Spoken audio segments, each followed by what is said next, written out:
Tem um objeto circulando por aí que promete uma coisa muito sedutora. Te lembrar de tudo, te orientar em tempo real, te dizer o que responder, quando agir, quando parar. A primeira ideia que vem à mente para descrever isso é como se houvesse uma extensão da nossa capacidade. Soa como um progresso, como um ganho. Mas se a gente for muito honesto sobre o que de fato está acontecendo, talvez a palavra mais precisa seja delegação da sua capacidade de pensar. Porque esse objeto parece trazer mais clareza e mais eficiência, mas um colar de IA que escuta a sua vida, interpreta seus conflitos e sugere decisões pessoais, não é em essência uma extensão da mente, é uma delegação da mente. E toda delegação é uma abdicação moral, porque você não está só usando um recurso, você está terceirizando um ato de julgar. Quando você delega, você dilui a responsabilidade psíquica. Você deixa de ser o autor da sua escolha e passa a ser o gestor de uma sugestão.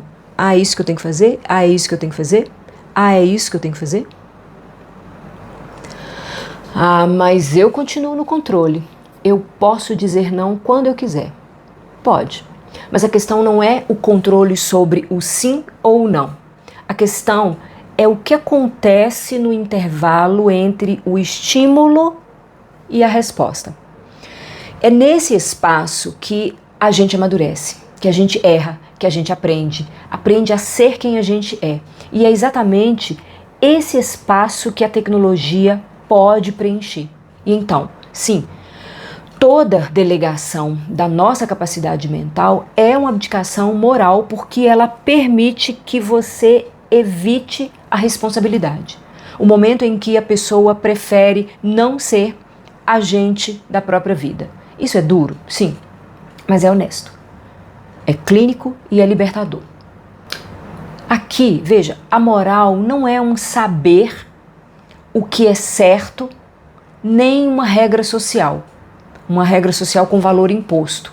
Moral é sustentar aquilo que você já sabe, mesmo quando te dá medo e insegurança. Moral é essa relação entre você e a sua responsabilidade de agir segundo aquilo que você já sabe. E quando alguém terceiriza o julgamento para um sistema, ocorre algo muito sutil.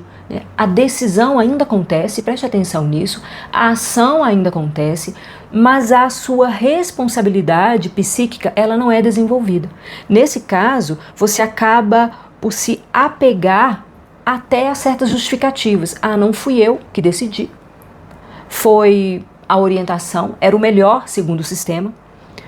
Isso alivia a angústia por um período, a angústia de agir por conta própria. É por isso que é perigoso, porque essa moral, a moral exige assumir risco, sustentar a autoria, aceitar possibilidade de erro. Qualquer tecnologia só é legítima enquanto ferramenta subordinada ao julgamento consciente do indivíduo. Uma ferramenta comum, por exemplo, uma caneta, um martelo, um carro, é passiva. Ela espera o seu comando. Mas quando um dispositivo deixa de ser um instrumento e passa a se comportar como um interlocutor normativo, sugestivo, quando ele opina, aconselha, sugere caminhos existenciais, algo essencialmente humano foi deturpado. A mente, ela é um instrumento de sobrevivência do homem. Delegar o julgamento é degradar a própria humanidade. Isso é regressão travestida de inovação. É a mesma lógica, por exemplo, que a gente vê em outras áreas, uma área afetiva, por exemplo, o desejo de um amor sem atrito, de um cuidado sem o risco do outro poder te recusar, de um pertencimento sem a angústia da exposição. A tecnologia, ela apenas empacota esse desejo antigo da alma humana numa forma nova, contínua e responsiva. No começo isso parece ajuda, Depois de um tempo vira hábito e sem perceber você não confia tanto na sua própria leitura da situação. Começa a instalar sensações de insegurança e inadequação. Porque, veja, uma máquina não escolhe valores, ela não vive as consequências dos atos, ela apenas processa dados segundo critérios programados por terceiros, né? E você está terceirizando seus valores para quem? Para quem? O risco não é a IA errar, o risco é você desaprender a pensar. Né? Uma sociedade que cada vez mais vem se acostumando a pedir orientação constante, validar sentimentos para o algoritmo, né? Ah, isso é bom, o algoritmo quer, vamos também, né? Decidir com base em recomendações é uma sociedade que caminha para aquilo que alguns autores antigos já denunciavam. O homem como dependente, não como agente. Instaura o início de uma dependência brutal. Não dependente de um Estado dessa vez, mas de um sistema técnico que ocupa o mesmo espaço psicológico que antes era ocupado por padres, líderes tribais ou burocratas. O nome muda, mas a submissão é a mesma, porque existe uma grande diferença importante entre usar uma ferramenta e delegar uma função que é sua. Escreve para mim, caneta, escreve para mim. Uma agenda, por exemplo, ajuda a te lembrar. Um mapa ajuda a se localizar. Mas quando um sistema começa a interpretar situações, sugerir respostas e orientar decisões pessoais, ela deixa de organizar o mundo e passa a ocupar o espaço do julgamento.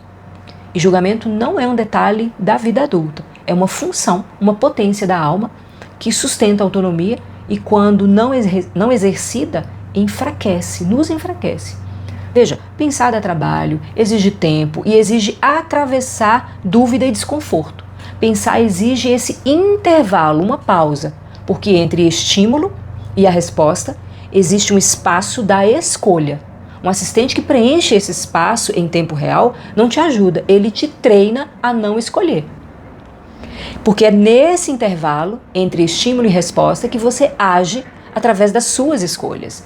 Aos poucos, a gente se acostuma a não sustentar sozinho decisões pequenas e nossa capacidade de escolher vai ficando comprometida.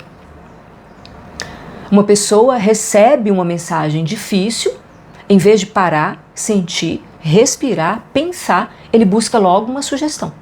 Isso também pode aparecer nas nossas relações. Pensa numa pessoa que começa a checar uma IA antes de responder conversas difíceis. Com o tempo, ela já não sustenta mais atrito. Qualquer tensão vira desespero. Isso empobrece nossas relações, porque as relações precisam de intimidade, de presença, não de performance. Então, no trabalho, por exemplo, começa com decisões pequenas, depois médias, você não pensa. Quando chega uma grande decisão, você já não sabe por onde começar, né? Começar sozinho. Decisões que antes exigiam iniciativa, criatividade, passam a ser terceirizadas. Não por incapacidade, mas por hábito. O nome disso não é preguiça, né? É um certo desuso do julgamento, dessa potência. E aquilo que não é usado, enfraquece. Décadas atrás, a filósofa Hannah Arendt fez um alerta que hoje soa muito desconfortável para nós. Ela dizia que o perigo da modernidade técnica não era as máquinas se tornarem humanas, mas os humanos passarem a agir de forma automática. Desde Aristóteles, lá 300 a.C., né? A Tomás de Aquino e até a Hannah Arendt, há um consenso profundo. A razão não é um acessório humano, mas a sua condição. Quando essa razão ela é terceirizada ou abandonada, não perdemos apenas eficiência, perdemos autoria, autenticidade e interioridade. Quando eu penso em dispositivos que escutam nossa vida, interpretam o que acontece, né, e sugerem o que a gente deve fazer, eu não vejo as máquinas ficando mais humanas. Pensa nisso. Eu vejo o risco da gente ficar mais automático, mais dependente, menos presente, menos autor da nossa própria decisão. Gente, agir não é responder rápido, papum. Agir é sustentar incerteza. Quando a gente deixa de atravessar esse processo, esse deserto da alma, a vida pode até ficar mais eficiente, mais sedutora. mais ágil, o problema não é tecnologia errar, é a gente desaprender a julgar, porque as ferramentas ampliam sem sombra de dúvida, mas tutelar enfraquece. E toda tutela prolongada cobra o mesmo preço, menos autoria sobre a própria vida. A pergunta que eu deixo aqui para você refletir não é o que a tecnologia pode fazer por você, é o que você está deixando de exercitar cada vez que não precisa decidir sozinho.